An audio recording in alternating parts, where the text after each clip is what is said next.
Hello guys, welcome to mystic Hindi tarot. आज हम candle wax reading कर रहे हैं जिसमें मैं आपको बताऊंगी आपके पर्सन के डीप इमोशंस आपके लिए क्या कुछ है, क्या कहना चाहते हैं वो आपसे।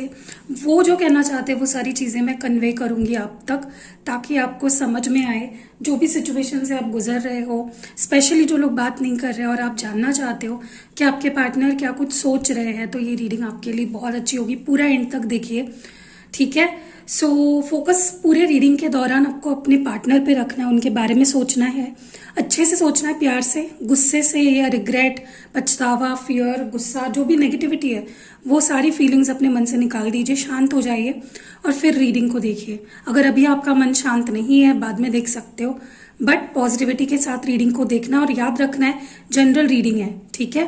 सो मैं इसको लाइट कर लेती हूँ एंड मैं आपको बताती हूँ कि आपके पर्सन की डीप इमोशंस आपके लिए क्या है, क्या बताना चाहते हैं, क्या कहना चाहते हैं वो आपसे। ओके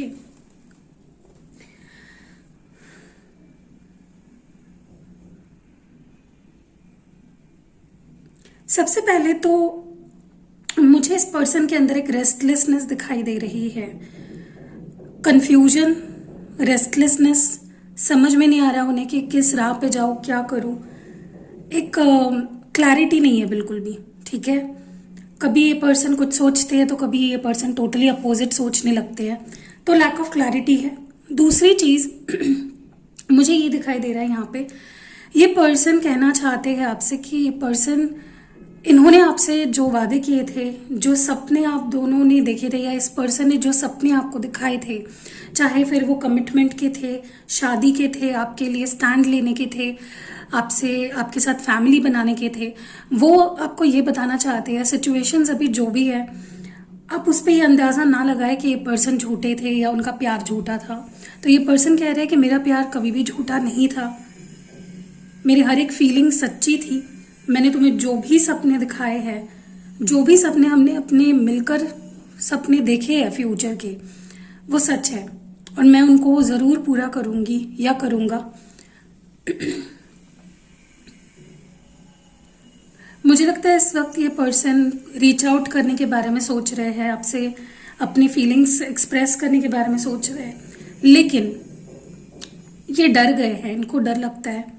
इन्हें लगता है कि आप इन्हें मौका नहीं दोगे, आप इन्हें समझोगे नहीं, आप इन्हें एक्सेप्ट नहीं करोगे, और इन्हें ये भी लगता है कहीं ना कहीं कि आपका इंटरेस्ट खत्म होते जा रहा है इस पर्सन से।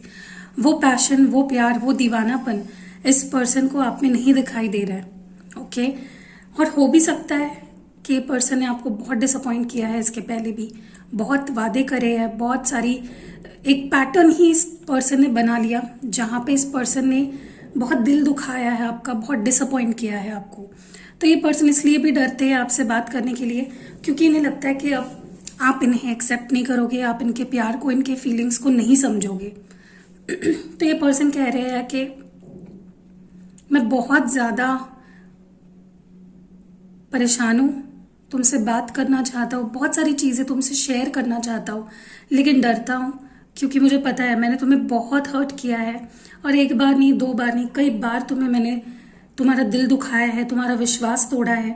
और अब मुझे डर लगता है, मुझे डर लगता है कि कहीं अब तुमने मुझे रिजेक्ट कर दिया हो, या तुम मुझे रिजेक्ट कर दोगे और आगे बढ़ गए हो अपनी ज़िंदगी में, तो फिर मेरा क्या हो गया। ये पर्सन उस बारे में सोच रहे हैं, ओके। दूसरी चीज़, ये पर्सन आपसे कहना चाहते हैं कि मैं बहुत ही अटक चुका हूँ अपनी ही गलतियों में, अपनी ही जो भी करी है मैंने चीज़ें, उसमें मैं खुद अटक चुका हूँ। मुझे खुद समझ में नहीं आ रहा कि मैं इससे कैसे बाहर निकलूँ और अपने आप को और आप तुम्हें कैसे इस सिचुएशन से बाहर निकालूँ। मुझे खुद समझ में नहीं आ रहा, और ना तो मैं तुमसे आगे बढ़ पाता हूँ, ना तो मैं तुम्हें भूल पाता हूँ, ना तो मैं कुछ भी नहीं कर पा रहा हूँ। मैं पूरी तरह से अटक गया हूँ, मुझे कुछ भी समझ में नहीं आ रहा है। मुझे पता है मैंने तुम पे भरोसा नहीं किया, हमेशा तुम्हें कटघरे में खड़ा किया है, हमेशा तुम्हारे बारे में गलत सलत सोचा है, बट अब मुझे पछतावा हो रहा है कि यार मैंने इतने अच्छे इंसान पे ऐसे इल्ज़ाम कैसे लगाए, मैंने क्यों ट्रस्ट नहीं किया। तुमने जो प्यार दिया, तुमने जो अपनापन दिया, तुमने जो दिन मुझे जो खुशी के दिन दिए, खुशी के पल जो दिए ना तुमने, वो मैं भूल चाह कर भी नहीं भुला पाऊंगा। मैं खुद अपने आप को ही मुलजिम मानता हूँ कि मैंने खुद ही हमारा प्यारा सा रिश्ता जो इतना आगे जा सकता था, मैंने उसको खराब कर दिया। मैं खुद को ही कसूरवार मानता हूँ। मुझे माफ़ कर दो। मुझे पता है तुम मुझे माफ़ नहीं करोगे, तुम मुझे सुनना भी नहीं चाहते हो, लेकिन मेरी भी अभी कुछ मजबूरियाँ हैं जो मैं बताऊंगा तो तुम्हें यकीन नहीं होगा। बहुत सारी बेवकूफ़ियाँ कर दी है मैंने। मैं अपने आप को जिम्मेदार मानता हूँ। तुम्हारी कोई गलती नहीं थी, जो हुआ है मेरी वजह से हुआ।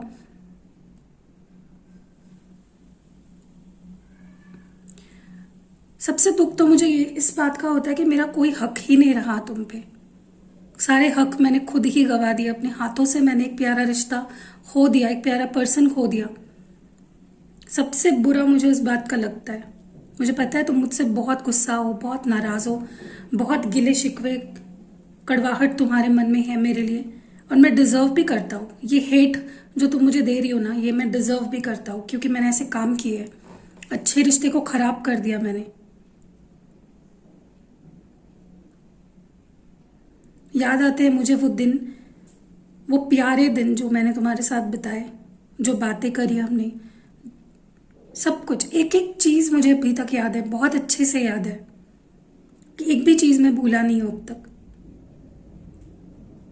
मुझे वो दिन वापस चाहिए जब हम एक हुआ करते थे। तुम और मैं तो कुछ अलग नहीं थे, एक ही तो थे। और मुझे वो दिन वापस चाहिए। मुझे तुम्हारे साथ रहना है, मुझे तुम्हारे साथ पूरी लाइफ बितानी है। और इस बारे में कोई कंफ्यूजन नहीं है। मेरे मन में कभी भी डाउट नहीं आया तुम्हें लेकर कि मैं तुम्हारे साथ रहना भी चाहता हूँ या नहीं। एक एक श्योरिटी रही है कि नहीं, प्यार तो मैं तुम्ही से करता हूँ और तुम्हारे साथ ही रहना चाहता हूँ। तुमसे दूर जाना ना मेरी सबसे बड़ी गलती थी, सबसे बड़ा पाप ही मैंने कर दिया, जो मैंने अपने आप को तुमसे दूर कर दिया। बहुत बहुत ही ज़्यादा बुरा लगता है उस बारे में सोचकर कि मैंने कैसे कैसे अपने आप को तुमसे दूर कर लिया। एक चीज़ तो मैं समझ गया हूँ कि मेरे लिए सिर्फ तुम ज़रूरी हो। चाहे मैं लाइफ में कुछ भी कर लूँ, बट तुम्हारी जगह मेरी लाइफ में कोई नहीं ले सकता। तुम बहुत खास हो मेरे लिए, बहुत इम्पोर्टेंट हो मेरे लिए। मुझे पता है तुम्हें इन सारे शब्दों पे अब भरोसा भी नहीं हो रहा होगा, लेकिन फिर भी मैं कहना चाहता हूँ, तुम सुनना चाहो ना चाहो वो तुम्हारी मर्जी है, और यकीन करना चाहो ना चाहो वो भी तुम्हारी मर्जी है। और उसके लिए भी मैं तुम्हें दोष नहीं देता, क्योंकि गलतियाँ मेरी है।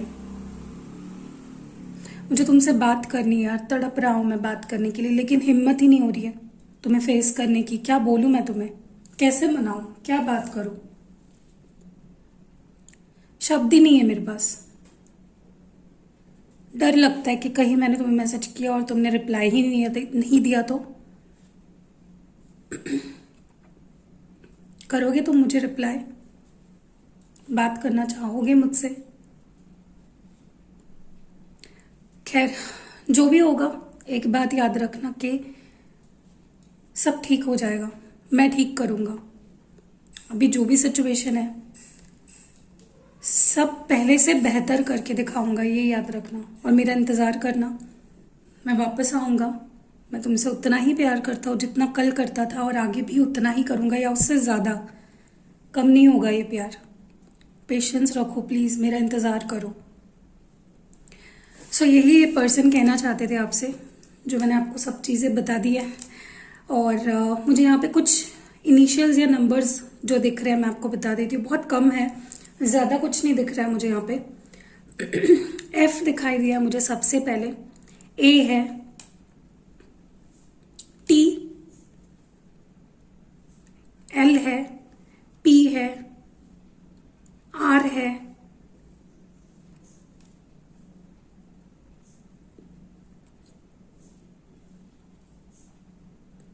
नंबर 1 है, नंबर 5 है, नंबर 3 है, नंबर 2 है, 0 तो है ही, 8 है, 6 है। ओके, तो बस यही थी रीडिंग। मुझे पता है थोड़ी शॉर्ट रीडिंग है, लेकिन इसके पहले भी मैंने एक वीडियो डाला, आप वो भी देख सकते हो। सो या मिलते हैं अगली वीडियो में। अपना ख्याल रखिएगा, और ये रीडिंग कैसी लगी आपको वो कमेंट्स में ज़रूर बताना। आई होप कि आप सारी प्यारी चीज़ें इस रीडिंग से क्लेम करें, सारी ब्यूटीफुल एनर्जीज़ को क्लेम करें। वीडियो पसंद आई है तो लाइक देना बिल्कुल ना भूलें, एंड इंस्टाग्राम पे फॉलो ज़रूर करिएगा। सी यू नेक्स्ट वीडियो।